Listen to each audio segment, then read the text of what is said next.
सर्व कर्मचाऱ्यांची 100% रक्कम आपण 227 कोटी दिलेली आहे। त्याचप्रमाणे 28/7/26 रोजी जून 24 मधील कर्मचाऱ्यांना 100% आपण ग्रॅज्युटी दिलेली आहे 131 कोटी। आणि त्याच्यानंतर आपण 31/7/2026 रोजी अदा करण्यात आलेली रक्कम ऑगस्ट 2024 मध्ये कर्मचाऱ्यांची 100% आपण 37 कोटी हे आपण 4/8/26 रोजी देणार म्हणजे आहोत। आता 4 ऑगस्ट म्हणजे आजच 4 ऑगस्ट आपण 37 कोटी। आणि तसेच पुढील 2 दिवसात म्हणजे सप्टेंबरची 100% रक्कम 35 कोटी अदा करण्यात येणार आहे। ऑक्टोबर 2024 पुढील कर्मचाऱ्यांची जून 2026 पर्यंतची एकूण रुपये 1200 कोटी बाकी आहे। अशा प्रकारे आपण हे 500 कोटी आपण हे वितरित केलेले आहेत। त्याच्यात आपण 461 कोटी ऑगस्ट 2024 पर्यंत वाटण्यात आले आणि त्याचप्रमाणे आपण पुढील 15 दिवसात ही रक्कम देखील देण्यात येईल।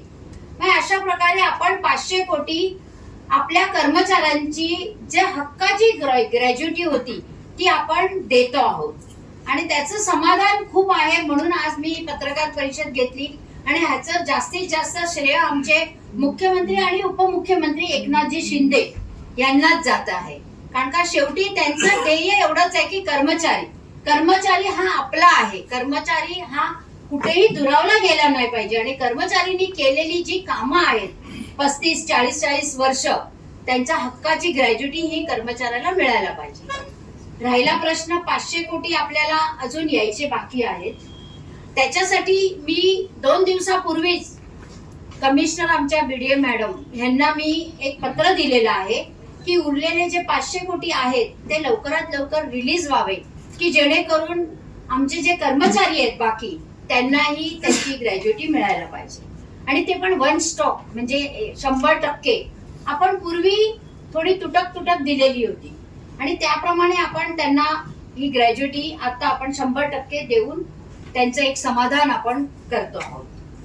दुसरा प्रश्न, आज जे बीएसटी ची मीटिंग होती, आज या बीएसटी च्या मीटिंग मध्ये एक निर्णय घेतला गेला की आपण 1500 गाड्या बस गाड्या ज्या आपल्या केंद्र शासनाने म्हणजेच पंतप्रधान सन्माननीय पंतप्रधान नरेंद्र मोदीजी यांचे मी खूप आभार मानते की त्यांनी ह्या बस गाड्या आपल्याला दिलेल्या आहेत आणि त्यांचा आज प्रस्ताव आपण या ठिकाणी पास केलेला आहे। येणाऱ्या कालावधीमध्ये आपल्याला ह्या बसेस मिळणार आहेत। या ईव्हीच्या गाड्या आहेत आणि ह्या 900 मीटर चालणाऱ्या आहेत, मिडी बस आहेत आणि आपण ह्या घेतो। तर त्याच्यासाठी मी केंद्र शासनाचे मी खूप आभार मानते। त्याचप्रमाणे आपण सेवानिवृत्ती कर्मचाऱ्यांना बस पास, आपल्या सर्वांना माहिती की 7 जून हा बेस्ट दिन आहे।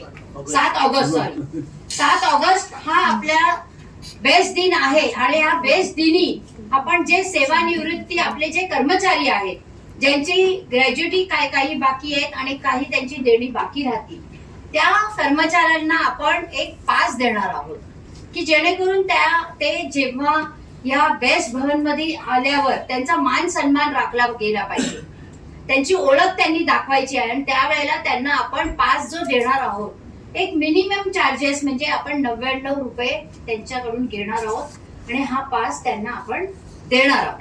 कारण का आपण खरं तर फ्री देणार होतो पण फ्री आपल्याला देता येत नाही, आपल्या नियमात आहे आपण काही ना काही चार्जेस आपल्याला त्यांना लावायला पाहिजे म्हणून आपण 99 रुपये आपण त्यांच्याकडे चार्जेस हा धरला गेलेला। त्याचप्रमाणे आपण या खुर्चीवर बसल्यापासून काही आपले जे कर्मचारी होते त्या कर्मचाऱ्यांना कोविड भत्ता मिळाला नव्हता आणि त्यांना आपण कोविड भत्ताही आपण त्यांना दिलेला आहे।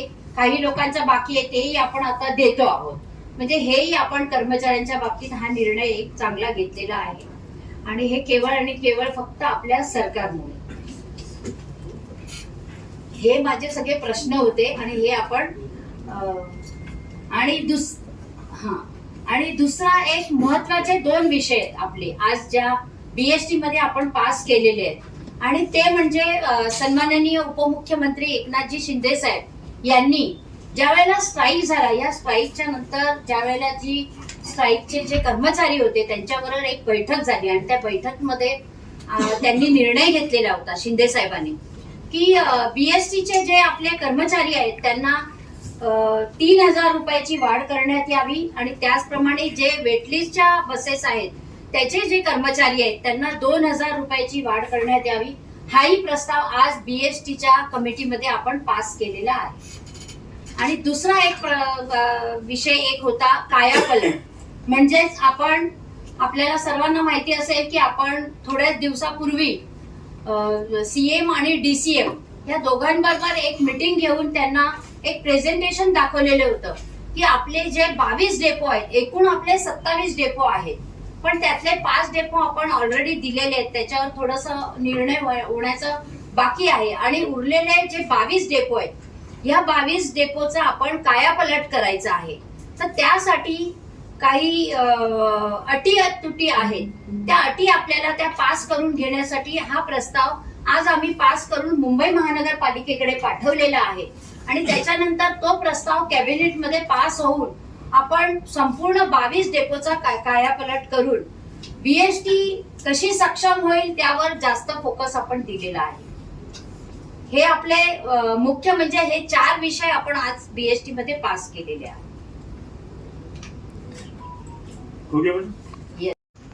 हा प्रस्ताव झालेला होता मुंबई महानगरपालिकेमध्ये की बेस्ट ही मुंबई महानगरपालिकेमध्ये विलीनीकरण गरजेचं आहे आणि खरं आहेच. खरं तर सगळे प्रस्ताव आपण तिथेच जातोय, शेवटी आपण मुंबई महानगरपालिकेच्या समोरच आपले प्रस्ताव सगळे जातात आणि म्हणून विलीनीकरण जर झालं तर मला असं वाटतं आजची जी परिस्थिती असते ना ती परिस्थिती आपल्याला उद्भवली नसती आणि तो विषय पुन्हा एकदा समोर येण्याचे चान्सेस असतील. पण त्यावेळेला हा विषय पास झालेला होता, पण मुंबई महानगरपालिकेच्या नंतर कमिशनरने पुढे मंत्रालयामध्ये म्हणजे युडी मध्ये तो पाठवला नव्हता, तर तो तेवढा राहिलेला आहे. त्याच्याविषयी आता सीएम जे सांगतील त्याच्यावर आपण येस आम्ही त्यांच्याशी प्रयत्न करणार. विलीनीकरणासंदर्भात तुम्ही सकारात्मक आहात का यासाठी करणार? मैडम, दिन प्रतिदिन जो एक्सीडेंट बढ़ते जा रहे हैं, सबसे ज्यादा इसमें वेटलिस्ट बसों के मामले आ रहे हैं. पिछली मीटिंग में आपने कहा इसमें सबसे ज्यादा मातेश्वरी के एक्सीडेंट और जो इश्यूज आ रहे हैं मातेश्वरी के बसों में आ रहे हैं, तो आप लोग ने उनके ऊपर कोई जुर्माना लगाया है? तो कितना जुर्माना लगाया है, क्या कार्रवाई की है अब तक? क्योंकि आज एक एक्सीडेंट होता है, 2 दिन बाद वो मामला कहीं और हो जाता है, कोई और एक्सीडेंट हो जाता है, तो अभी तक कितनी कार्रवाई की गई है? देखो, उनके ऊपर जुर्माना तो लगाया था, मीन्स 5,000 और कोई कीमत होगी, ज्यादा से ज्यादा अमाउंट हमने वहाँ पे जुर्माना उनको भरना पड़ता ही है. मगर उसके साथ में जब एक्सीडेंट होता है उसी के दूसरे दिन ही मैंने सभी वेटलिस्ट के लोगों को यहाँ पे बुलाया था और मैंने उनसे कहा था कि जो वेटलिस्ट के ड्राइवर का ही क्यों एक्सीडेंट हो रहा है, वही ड्राइवर के साथ में ऐसा क्यों हो रहा है, क्यों, तो उनकी क्या कमी है. एक तो उनको ओटी मत दिया करो, क्योंकि जो ड्राइवर है हमारा, जो ड्राइवर बस के ऊपर आता है, बस पे 8 घंटे उनका काम करने के बाद में उनको जो रेस्ट मिलनी चाहिए वो रेस्ट उसको मिलती है नहीं मिलती है वो देखो. वो वहीं पे उन्होंने आराम करना चाहिए. वो घर पे चले जाता है तो वो दूसरे की गाड़ी चला देता है, तो फिर आने के बाद में उनको आराम, ये उसके शरीर को ही आराम मिलना बहुत जरूरी है.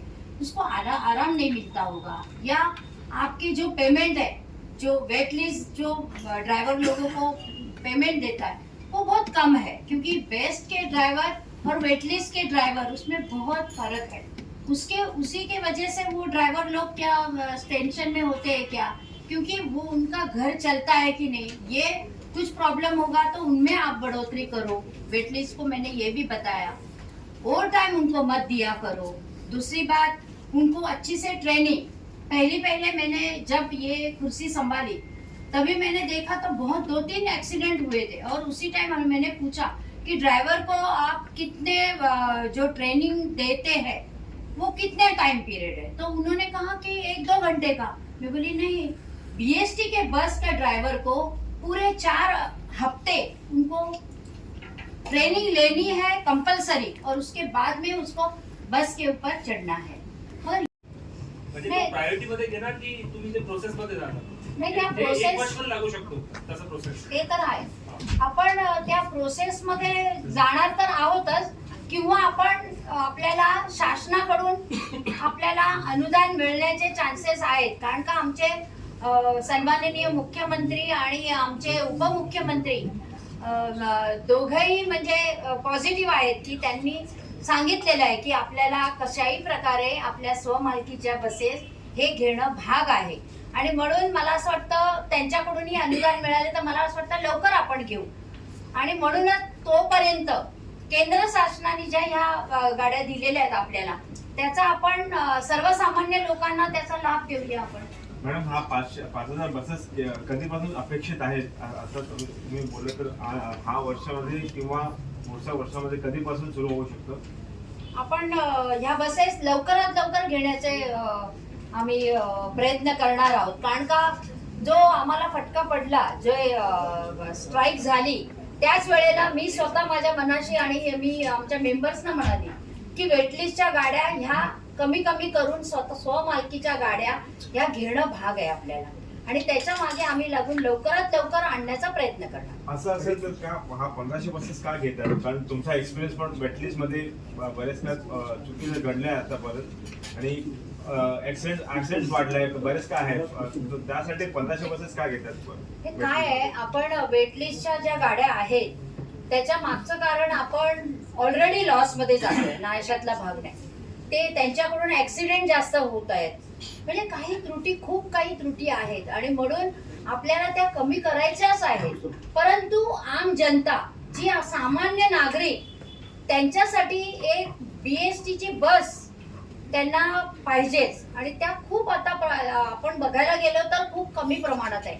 काही रूट्स आम्ही बंद केले आहेत, त्याच्यामुळे लोक मागणी करतायत की आमच्याकडे परत हे रूट्स चालू करा, आमच्याकडे ह्या बसेस द्या. प्रत्येक नगरसेवक निवडून आल्यापासून त्यांची एवढी पत्र आलेली आहेत की आमच्या विभागात बस ही सुरू व्हायला पाहिजे. आणि ते पूर्ण बंद करून पण नाही चालणार. स्वमालकीच्या घेईपर्यंत जर आपल्याला कमी पडत असतील तर आपल्याला शेवटी वेटलिस्टच्या गाड्या ह्या घ्याव्याच लागणार. आणि म्हणून आपल्याला केंद्र शासन स्वतः देत आहेत त्या ठिकाणी. आणि त्यांचं जे आहे संपूर्ण म्हणजे बस देण्याचा भाग, त्यांचं किलोमीटर, याच्यामध्ये इतकं व्यवस्थितपणा आहे, त्यामुळे त्या घेणं गरजेचं आहे. आणि लोकांना आपल्याला शेवटी सेवा द्यायची हे आपली ऑब्लिगेटेड ड्युटी आहे आणि ती द्यायलाच पाहिजे. खरं तर मैडम, 101 नंबर की बस जो कि आपके कोविड काल के अंदर पैसे क्यों दिए, उस समय भी आप शिवसेना में थी, तो उस समय प्रश्न हो जाती है। तो उस समय कोविड काल में बैंक कर्मचारियों को नहीं मिला, मनपा कर्मचारियों को भी नहीं मिला। उस समय भी आप लोग का 27 तक आपकी सत्ता थी। तो उस समय आप न दे करके आज देने की बात, आप भाजपा को आप धन्यवाद दे रही है, शिवसेना को न देने के बाद इसके लिए तो आप दोनों को धन्यवाद है बाबा। मैं क्या आप नहीं उस समय की शिवसेना अलग, क्या शिवसेना अलग है, दोनों शिवसेना डिफरेंस है। तो हमारा कहने का तात्पर्य क्या है कि आप जो आपने दिया उस समय कर्मचारियों को सत्ता क्यों दिया, कर्मचारियों के साथ अन्याय क्यों किया गया, वो बताइए। एक तो आप सभी को मालूम है कि 4 साल मुंबई महानगर पालिका नहीं थी। मुंबई महानगर पालिका इलेक्टेड होके नगर सेवक नहीं बैठे थे। आज के तारीख में नगर सेवक बैठे हैं और ये जो कोविड काल में ही ये सब हुआ था उस टाइम, तो इसलिए वो नहीं हुआ। मगर अभी मुख्य मुंबई महानगर पालिका बैठने के बाद ये विषय पहले ही लिया गया और उसमें अभी तभी भी हमने कोविड भत्ता कई लोगों को दिया था, नहीं ऐसा नहीं, मुंबई महानगर पालिका में भी दिया था और BST में भी दिया था। रही बात, सिर्फ थोड़े कर्मचारी थे जिनको कोविड भत्ता नहीं मिला था, वो हमने अभी दिया है। और रही बात शिवसेना भाजपा महायुति को ही ये क्रेडिट जाता है क्योंकि उन्होंने ही ये पूरा प्रस्ताव लाके ये पास कराया है। अरे शिवसेना है वो, दो शिवसेना क्यों कहूँ, बोला ह्या स्वमालकीच्या नसणार आहेत। स्वमालकीच्या आम्ही 5000 बसेस घेणार आहोत, ह्या खरं तर वेटलिस्ट मध्येच जाणार आहेत। पण एक आहे की आमचं एक ध्येय आहे आणि आमचं पुढचं विजन आहे, पुढच्या कालावधीमध्ये स्वमालकीच्या बसेस ह्या जास्त असायला पाहिजे आणि वेटलिस्टच्या बसेस ह्या कमी करणार आहोत आम्ही। मॅडम माझा प्रश्न आहे की जे करायचे आपल्याला, त्यामध्ये आपण जवळजवळ 10,000 बसेस आपल्या उभ्या राहतील एवढे आपण त्याच्यामध्ये हे ठेवलेलं आहे. त्याच्यामध्ये संपूर्ण त्यांना म्हणजे आपले रेस्ट रूम होणार त्यामध्ये कॅन्टीन आपली उपलब्ध असणार आहे. दुसरं आमच्या ज्या म्हणजे क्वार्टर्स आहेत बीएसटीच्या, बरोबर ना, क्वार्टर्स आम्ही ते डेव्हलप करणार आहोत. आणि त्या ठिकाणी पे अँड पार्क साठी पण आपण हे करणार आहोत. म्हणजे मग ते बेसमेंट मध्ये आम्ही पे अँड पार्कचं हे करू. आणि त्याच्यातून जो FSI येणार आहे त्या FSI मध्ये आपण, मला असं वाटतं आपण नक्कीच सक्षम होऊ. आणि ह्या सगळ्या भरतीचं पण आपण करणार आहोत. इसे जल्दी चालू करेंगे क्योंकि अभी फिलहाल 25 बसेस आने वाली है जी PMI की, तो उसमें हम लोग वो चालू करेंगे और आपकी वो बस जो है बंद पड़ी है हाँ. वो शुरू कर देंगे किसी भी हालत में. अच्छा एक बात बसेस आहेत हा? 1500 तुम्ही नवीन बसेस घेतात आहे, पण त्याचबरोबर डबल डेकर बसची सुद्धा मागणी प्रवाशांकडून होत होती, त्याचा काय विचार आहे?